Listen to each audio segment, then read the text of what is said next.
Hi everyone, Sandy here. Welcome to my channel. It's a brand new year and I'm just doing a quick haul video of what I picked up at the local trade days over the weekend. We have it every month. I call it a flea market because that's what they used to call it years and years ago. It's outdoors. Comes around the first Monday of every month, and it was a holiday weekend. They had it anyway, so it was really nice weather. So hubby and I went out and walked around a bit and picked up a few things at a couple of booths. So stay tuned. I'll share what I got and what my plans are for them.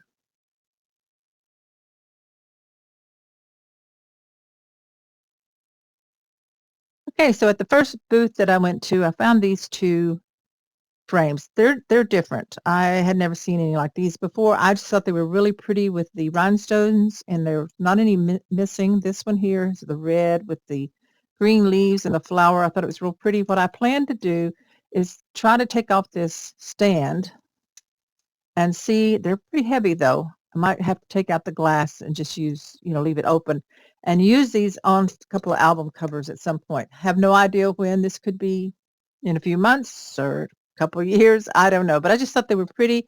So for now, I may just, put them here in my craft room, maybe put some pretty paper in them and use those. I just love this butterfly. I thought that was so pretty. I think I paid, I think it was $2.50 each for those, which wasn't bad, I thought. So I dropped a $5 bill at that booth. Then we walked around at several more, and there wasn't many dealers there because it was a holiday weekend. So I didn't see any of the vintage buttons, and I didn't see any charms or charm bracelets. But I did come to one booth that had a box full of vintage Valentines. Now, they were $1 a piece. That kind of sounds crazy, I guess. But, I bought only 3.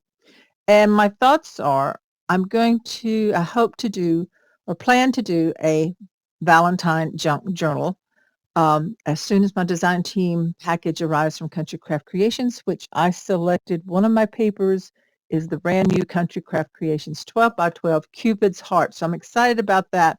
I thought these would be cool tucked into an envelope, so you got to look for some vintage things, love letters or whatever you can find for that. So I love the little bee on this, Be My Honey, and then these Our Hearts Beat Together. It's just so pretty with the glittery on it, and then love. Yeah, this one was messed up a little bit, but hey, that adds to the vintage vibe of it. And at the same booth for another $1, I got this bundle of yarn, Lash Luxe. I call it eyelash yarn because it's real fuzzy looking in the red. That's a pretty color. So I picked that up because that might work perfect for Valentine's. And hey, there's plenty on here. I'll have it again for next Christmas. So I didn't get a whole lot. Depending on the weather, I may go back out there next month, which will be the 1st of February, the first Monday weekend in February. See what I can find, because I like to find vintage stuff to use on my crafts. So that's it, everybody. Remember to subscribe to my channel so you'll know when that tutorial or my next tutorials are coming out. In a few days, I'll have a video sharing my design team package from Country Craft Creations. You'll see the papers that I'll be using and get yourself lined up for what you might want to join in on in the coming month or two. So I'm really excited to get started on some new projects for 2023. Have some great ideas. So as I said, subscribe to my channel, click that bell so you'll be notified when my next video is up if you haven't already. If you are a subscriber, I thank you so much. I appreciate each and every one of you. And give me a like, and check out countrycraftcreations.com online for your paper and other crafting supplies. Thanks, everybody. Bye-bye.